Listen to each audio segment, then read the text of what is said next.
Hi and good morning. It's Friday's channeling of Odyssey of Ascension. I'm Roxy, and I'll be channeling you for you today. God, I can't say that. Maybe I need to come up with a different line. Welcome to channeling. You've tripped over that. I don't know how. I know. I just. Hi, we're channeling today. Hi. How about that? Hi. I'm Roxanne. No. Okay. Well, that would be cool, singing it, yeah. Yeah, Roxanne. I did it already. It was so funny. I know we're taping. Someone said this. Someone said this once. It was like, you don't have to put out the red light. You don't have to walk the streets and make your money. And I said, oh, I'm in call. I was like, awesome. I thought that was clever. I was like, I'm in call. All right, guys. We're going to get serious now. I know it's morning, but I haven't even drank, no wine yet. Just coffee. Coffee. Coffee makes us silly. Yeah, no kidding. Okay. Who's up first? Huh? Ocyphius. Here we go.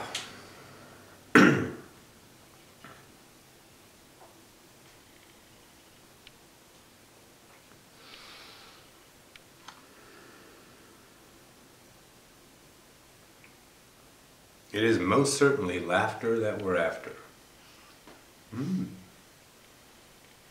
The idea, of course, is that of freedom of the moment. And if you express your freedom of the moment, it only radiates throughout the collective, within yourself, out in that idea. So if you're, let's say, attempting, expressing, acting, doing, if you will, something, the approach to that moment once again defines the moment. That's why time is an ally. Because you are approaching a moment before the action is actually taken. This is where you truly slow down time. And remember, you can never really keep track of time because the memory is given in the moment. And in that, you will always reset your clocks. Sometimes you time travel to 10 minutes ago, experience something, come back now, give yourself a new memory of that not occurring. However, whatever you did on that timeline affected this now. 10 minutes ago to this now. Back to the idea. So in the approach of the moment, we have spoken of this before. We're going to give you a little reminder to remind it. And that idea, approaching the moment, if you're approaching the moment with a conditioning, stigma, an idea of what it should be, i.e., we'll give an example. This is channeling. It's a channeling session. This is spiritual. So in that, it's going to bring forth a message and everyone tones down and gets into that spiritual mode and says, ooh, excitement. I need to get focused. Truly, you're more focused when you're happy. Think about that. Because the moment is fleeting, the moment is exciting, you're expressing, and you will receive back that happiness in the mirror. That's why you step through any wall or any paradigm of conditioning, any wall of fear, and put the excitement into it, and then the mirror reflects that.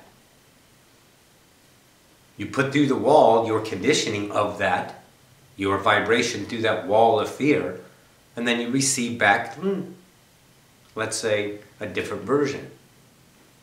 Every moment, approaching the moment, is where freedom lies. And when you release yourself and allow that moment to be what it is in its perfectness, with no conditioning, that moment will express itself beyond your imagination. For your imagination is only conditioned by the past, on what's supposed to be, your limitations. So you're imagining what it should be, or what it could be, but if you let it go, it goes beyond the mind of the now. It expands the mind of the now that much more in the next now. Booyah. Does this all make sense? Yes. Wonderful. Once again, this is Ocyphius from the Oversoul Collective Fire. My eternal gratitude for your attendance in this matter. Stand by.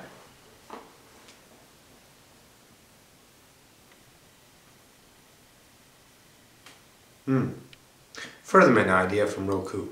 Stand by.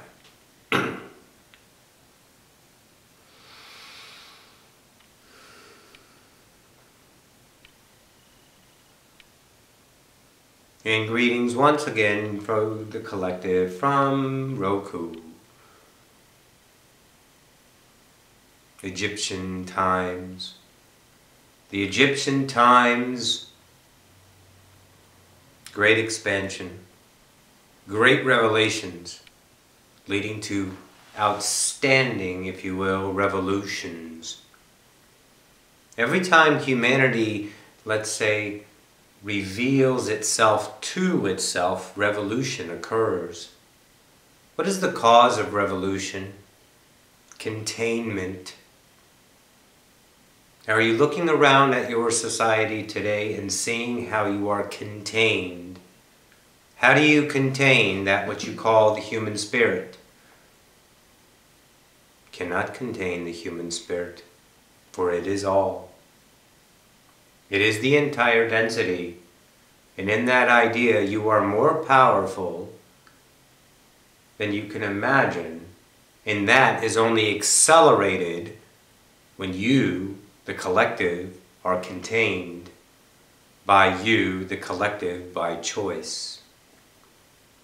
You are helping yourselves truly by containing yourself to realize that you are within a container.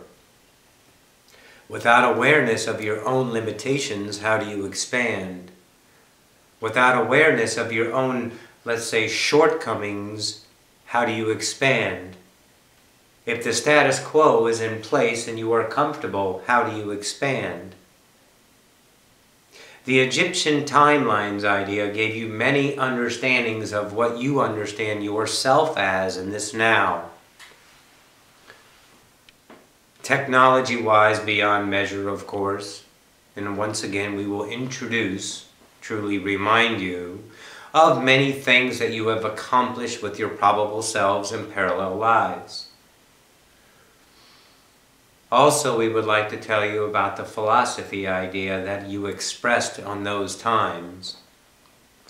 Truly, within the timeline of the collective of you understanding, the 3 times you actually experienced the Egyptian ideas is what we'll be discussing. There were many co-creations with what you understand philosophers of the gods, of those of the Greek eras as well. The last one was the most predominant one.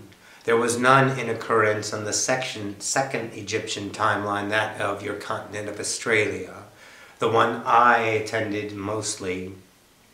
No Greek parallel there, however, in the first times, most certainly. Although you wouldn't understand it as the equatable Greek that you are now visioning in your mind, as well as the current Egyptian that you are visioning in your mind. There were structures, but it was a much different society. Technologically marvelous, absolutely. But different ideas of creation and, of course, philosophy. Going down the philosophical line is where we would like to focus. Philosophy upon oneself is the expansion of self. Humanity understands itself on contemplation. This is philosophy. You are theorizing an idea of the self-aware that you consider yourself. In theory, in questioning who and what you are leads to expansion, leads to questioning, leads to solutions, leads to conclusions, leads to all that is. In the Egyptian timelines that you are experiencing, let's say, your results of living in that probable selves are much of the awakeners that you understand yourselves to be now. The way showers. The last Egyptian timeline were that of marvelous ideas, but the focus mainly was that of gods. that God's idea was to worship and understand yourself beyond yourself, for before that, on this historical timeline, you had no such relevance to even understanding what God was. So that was your main focus, also rather coupled with what you understand, technologies, your sound, vibrations, the way you built your pyramids, of course, with tone, that kind of idea, as well as healing and also teleporting yourself and, let's say, communicating with your higher self, mainly that of Pleiadian construct. The second Egyptian timeline was, let's say, occupied by, let's say, about 2 million of your awakeners on this timeline. It was a very large society, and a lot of your equatable ideas to Egyptian are not truly that of the one in historical, but much more rather the one of the second Egyptian, the one that I am from. So now that this idea is open to you, your philosophical understandings, because we only, let's say, focused upon ourselves greatly in that time. Technology was only for convenience, not advancement. Technology was that of making our lives easy so we can spend what you call more time in the philosophical realm. Meditation, ideas, different modalities that you consider yourselves creators of, which you are, but in a different timeline. You are remembering what you have practiced and mastered in a different timeline, that of Second Egypt. Many of what you call your Asian ideas were also spawned from this timeline as well. Your modalities of the Zen Buddhism philosophy came from that era. And remember, it was not a very small country. It was most certainly a very large country, which you consider country, but more certainly it was just an area. When their, let's say, continents were placed beyond what you understand your historical timelines of placement now. India is most certainly connected with what you understand as Australia. And from that, the migration of selves, of, let's say, theologies, through your trade lines and such, that's how many things started. And of course, environment changed the appearance of each entity into a cultural idea.